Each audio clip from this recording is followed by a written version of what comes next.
Hi everyone. In today's clip, I will talk a bit about additives and preservatives. Just a reminder that anything I post here is not meant to diagnose or cure anything and is for informational use only. For any health-related matters, please consult your healthcare provider. So preservatives make foods last longer. They're ingredients that are added during manufacturing or processing stage. For example, sulfites used in wine and nitrates in meat, but some of them are dangerous and can cause illness, and some will have cumulative effects. So preservatives are additives, but additives are not necessarily preservatives. Additives are primarily included in food manufacturing process to enhance the product's flavor, color, or texture. Additives are not used to enhance food safety, but they're there to improve aesthetic appeal of the product. We have natural or synthetic additives and preservatives. Natural, for example, like vitamin E, ascorbic acid, citric acid, and synthetic like calcium chloride, calcium phosphate, nitrates, nitrites, benzoic acid, sodium benzoate, sulfites, EDTA, BHT, BHA, potassium sulfate, and a whole lot more, and so on. So we also buy products with coloring agents like tyrosine or red number 40, or flavor enhancers like monosodium glutamate or MSG, emulsifiers, thickeners, stabilizers, artificial sweeteners like aspartame or sucralose, and many other names that now they come under. So even while recognized as safe for the general population, many food preservatives and additives can be harmful, even deadly, to certain people. And many preservatives would be harmful to everyone if they're consumed regularly. In the fast-paced modern world, convenience often takes precedence over caution, especially when it comes to food. Supermarket shelves are lined with packaged goods promising long shelf life, vibrant colors, and irresistible taste. Behind these sort of appealing traits are thousands of food additives and preservatives. So regulatory bodies such as FDA or EFSA approve these substances based on rigorous safety evaluations. However, these evaluations typically assess short-term exposure and do not always account for long-term low-dose cumulative consumption, which is the real-life scenario for most of us. So we can expect to see digestive and metabolic disruption. So additives like emulsifiers and artificial sweeteners have been shown to disrupt the gut microbiome, the community of microorganisms critical for digestion and immunity. Chronic consumption may lead to inflammatory bowel conditions, metabolic syndrome, and increased risk of obesity and diabetes. We can also expect neurological and behavioral effects. Several food dyes and flavor enhancers have been linked to hyperactivity, mood swings, and even cognitive issues, especially in children.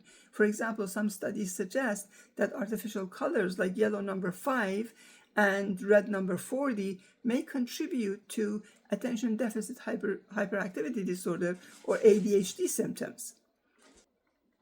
There's also hormonal and endocrine disruptions. Certain preservatives and additives may act as endocrine sort of disruptors, interfering with hormonal function. And for instance, BHA and BHD, used to prevent fats from going rancid, have been linked to thyroid disruption and potential carcinogenicity in animal studies. Then there is cancer risk. Processed meat containing nitrates and nitrites, when cooked at high temperatures, can form nitrosamines, which are recognized as carcinogenic compounds. Long-term exposure to such chemicals is associated with increased risk of colorectal and gastric cancers. Then there's, of course, allergic reactions and sensitivities. Sulfites, commonly used in dried fruits and wines, can trigger severe allergic reactions, particularly in asthmatics.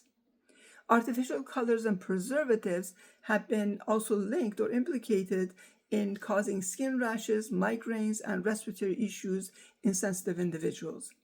While it's nearly impossible to avoid all the additives and preservatives, there are practical steps that we can take to minimize our exposure. 1. Read ingredient labels carefully and avoid products with long lists of unfamiliar and chemical names.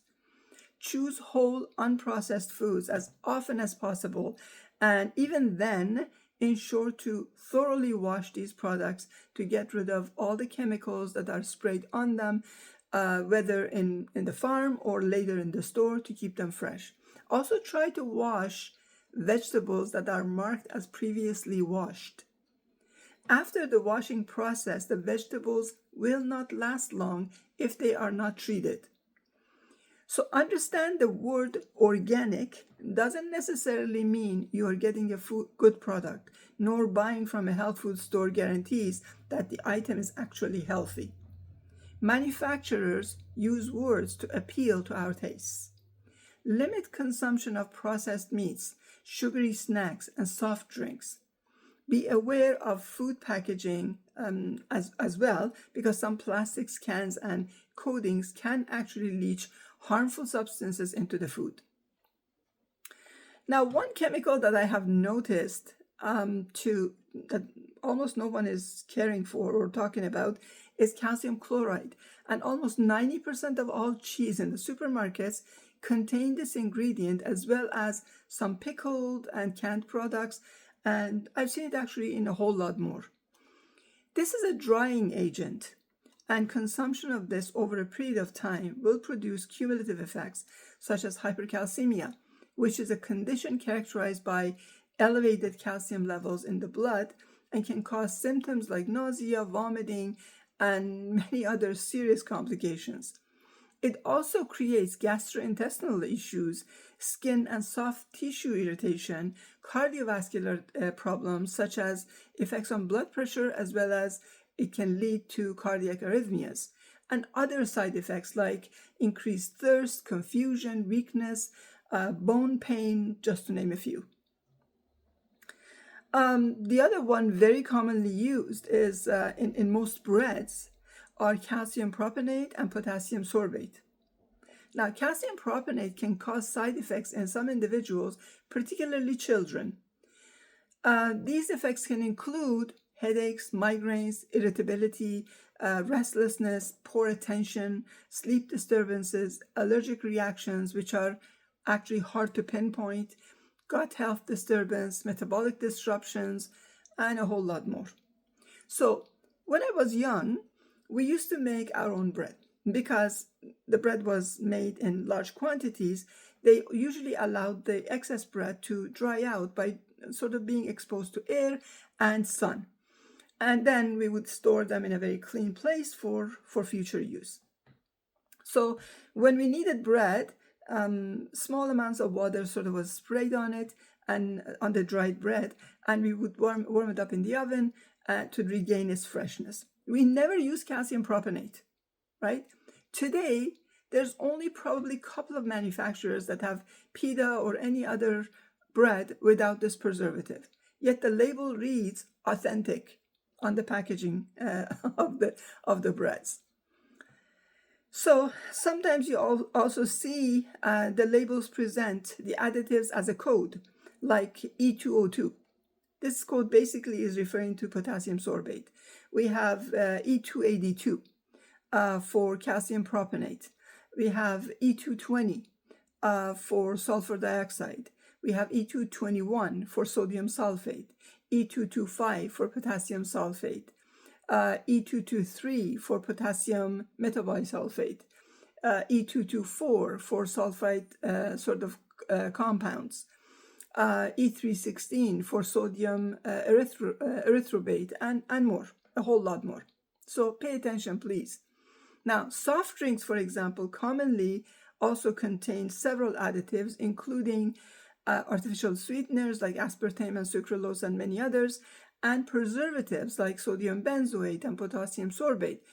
Other additives include flavoring, coloring, and sometimes even foaming agents. Milk and dairy products may contain various additives, including preservatives, emulsifiers, stabilizers, depending on the type of milk product or the manufacturer. The key concern here lies in chronic exposure and accumulation, especially when combined with other environmental toxins and lifestyle factors, seeing that some of these products are considered staple in many households. It is a good practice to pay attention to what we buy and ingest to avoid later complications. Some of these added ingredients may and will interact with any other medications that the person might be on as well. Remember, the manufacturers follow the buyer's lead and not the other way around. The buyer dictates the market. Hope this has been helpful. I wish you health. Like and follow for more. Be the light.